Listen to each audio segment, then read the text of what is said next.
Hello and welcome back to LEGO City Undercover. This is Enchanted, and today we'll be clearing out 3 transit areas, the 2 tunnels and the 1 bridge we haven't done yet. This is the underwater tunnel that goes between Pagoda and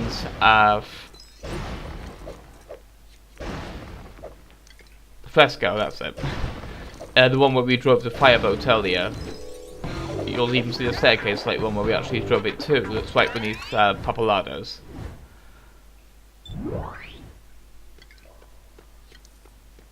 We'll be picking up a few spare character tokens, a bunch of red bricks, and a few gold bricks in this area too.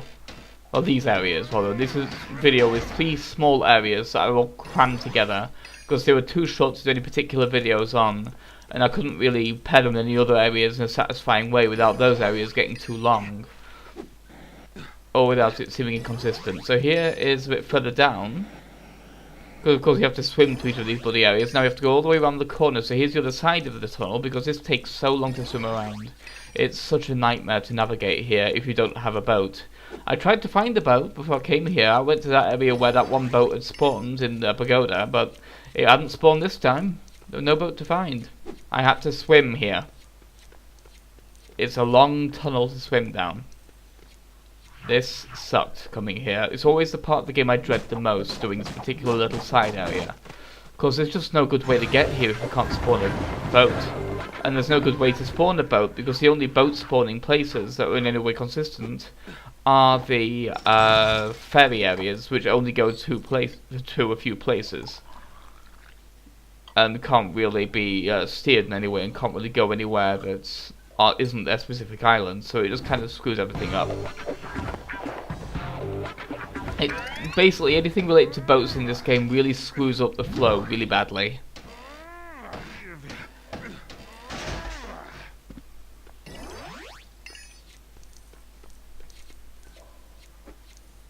So we're pretty much done with this area now, so next we'll be moving to a much less aggravating section of LEGO Island to explore, which will be the first of the 2 tunnels that we we only really used as transit hubs before, but now we're actually going to explore them. Because now we have both Rex Fury, the Fireman, and the Crowbar, we can do any kind of door we find. And of course, they're all lined with doors. Most doors only contain a few super bricks, but it's enough.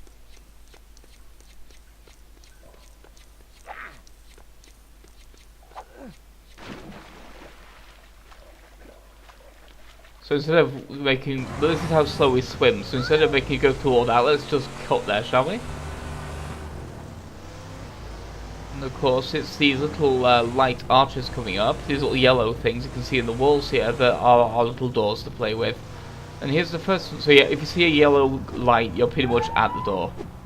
Green lights and red lights are just there to show that there are doors there, but they aren't anything in particular, just like little emergency cones and things like that. But here we have a little motorbike for Rex. Rex is a Galican. So he always misread as Galican.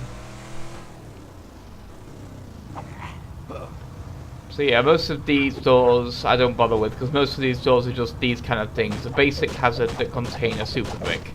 And we have 666 super bricks to know where to spend them, so why waste the time? Instead we're just going to kind of go down till we find the right doors that have the actual stuff we're looking for. I mean, sure I'll be getting a few of the super bricks here, but that's because they're on the way. And I was like, I might as well get them while I'm there, if it's not something big that I'm actually looking for, if you know what I mean. But of course the big doors in this tunnel are one on each end of each side of the tunnel, rather one on the left, one on the right. And of course these doors get completely in the way when you actually open them, because this is an awkward area to navigate, but not quite as bad as the underwater tunnel, but still pretty bad. I can say underwater, but it's not, you know what I mean, the tunnel. Here we go, getting stuck in the doors again. It's like a metaphor for Rex's entire life. It keeps getting stuck behind bars. Yeah, these are just like little power boxes and everything like that. Supply power to the lights, of course. But here is the red brick, which is the only other thing in this tunnel. So now we've done that, let's move on, shall we? To our tiny little piece of delivery bike. So here we have the biggest area, that's the transit area that I haven't explored. But this is the Auburn Bay Bridge that goes between the islands that contain Auburn and Cherry tree hills, and the island that has the parks on it and the farms. This area we kind of skipped because tacking it onto Auburn would have just made Auburn last too long. When it came to video, it was already a long video, they had to split that one. And I didn't know how long the farm would take. I didn't want to tack this onto that one because it's irrelevant to the farm. It's far enough away. It's really more of a part of Auburn. It's an extension of Auburn. So here we have an actual little race car. It's like an F1 car, an actual like traditional race car. And I quite like that. Not a stock car, not like a commuting car, just a standard race car. I get kind of lucky here because that could have really screwed me, as could have that. It almost did. This race is a fairly tricky one because of that, and then also I get stuck on this slope, which is not helping.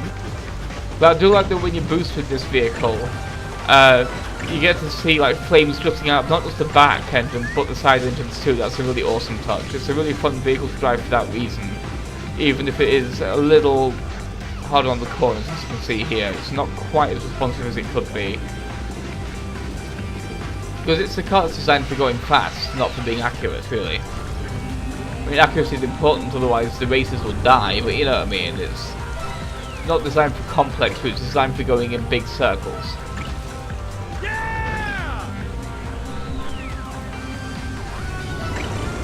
But I do like the route that it takes you both around the bridge and under it as well. It's a very interesting route to take. And that checkpoint seemed fairly pointless, honestly.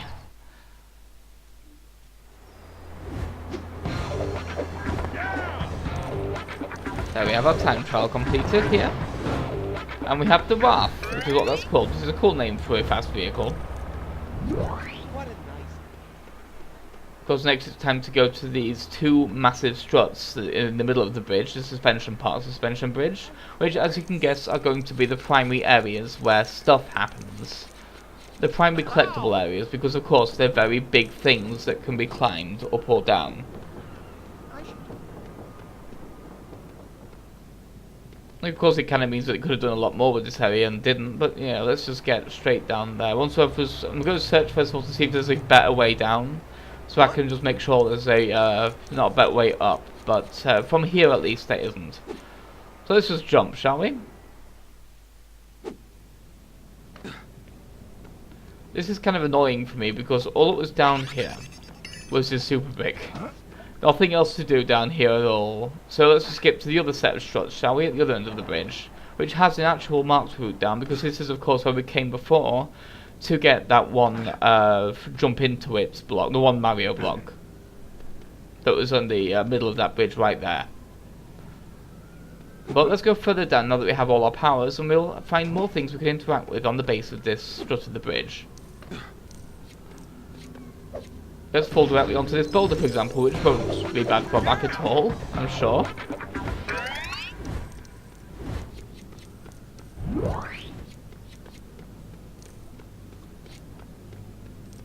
And once we've confirmed there's nothing else down here, we'll start climbing back up. And get on the next level of on the other side of the part of the bridge, we have this bouncy pad, which of course leads us on one of the most harrowing free run sequences in the entire game. After we've come over here for this red brick, of course. Which is an inspired place for the red brick suspended over the suspension bridge. It's a cool visual, although it takes a while to walk all the way across it. But there is a point to it, it's because there's a large brick over here. I mean, a small, large brick, but you know what I mean. So let's head back and continue the ascent up these massive slabs of metal. This is a pretty epic in scale one, but it's also one of the most terrifying because it's got some of the more easy to fuck up places. So it's very easy to screw this one up and look like a complete idiot. Especially when doing the inevitable free run sequence up this particular thing, which is a really mean one because of how terrifying this is to climb. From here it's not so bad. I mean, this is fairly low down and we haven't really come too far to warrant it being worrying, but as you can see, we're making quite large jumps fairly quickly. Now we're high enough it becomes a little bit scarier. You can already see how far up above the road we are from here just looking down there. That's a very bad place to look down. But let's climb even further, and this is mean. I hate these ceiling studs, and this particular thing is one of those many reasons why, because this is really easy to fall off of. If you fall off here, there's a very good chance you'll fall all the way to the bottom, which will not be good at all. And these jumps are kind of difficult to make as well, because they're around these weird corners. Like that, for example, I was barely able to make that one. These are really tricky jumps to make, and really weird ones. It's just generally, it doesn't feel good to platform this particular section. It's awkward, it's a little bit weird and scary in the wrong ways. But these bounce pads are kind of satisfying, so that's fun. And we can even see all the way to the... Oh, shit. Yeah, harrowing as hell, this, isn't it? Especially when playing it. As you can see the whole other island from here as well, including Blackwell Bridge, which is not an insubstantial distance to look. This is quite far, what we're seeing here. This is a high point in the world. It's not the highest, but high enough that climbing it like this is not a feeling good thing. But now, of course, we've activated the free run, so we'll have to do it again on a time limit. Oh, thanks for that. Still, it'll be the scariest free run in the game, so that's fine by me. Let's mark this place, because it feels kind of important, but also there's a little hole here in the fence, and this is kind of fun, I like this. Let's get down the bridge in style, shall we?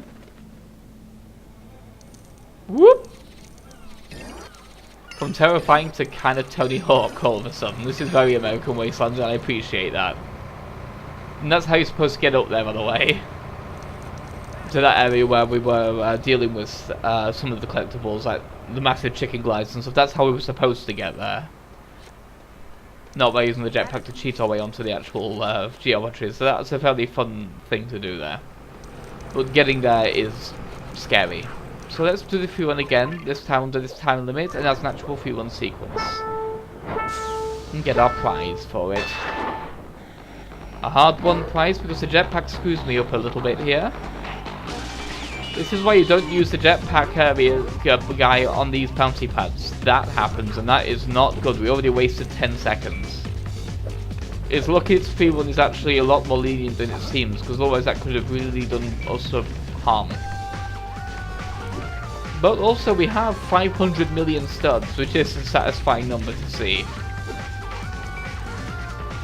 500 million studs. We are in the money. And of course the astronaut actually has an interesting property in that he doesn't roll, probably because he's a bit too heavy. So he just kind of lands in a very clumsy way, which I find interesting that they actually worked that into his animations, the fact that he's much heavier than the other jobs. And that's a fairly interesting idea visually. This is a weird clock. It looks like it's actually on top of the thing, but you always collect it from underneath it because of how deep it's embedded in the platform. That's an odd one, that. But let's just not bother with these little grippies. Let's just try and... Oh dear. That's better. Oh, that could have been bad. Yeah, this is harrowing. This is terrifying, this. But we're past the worst of it now. Almost.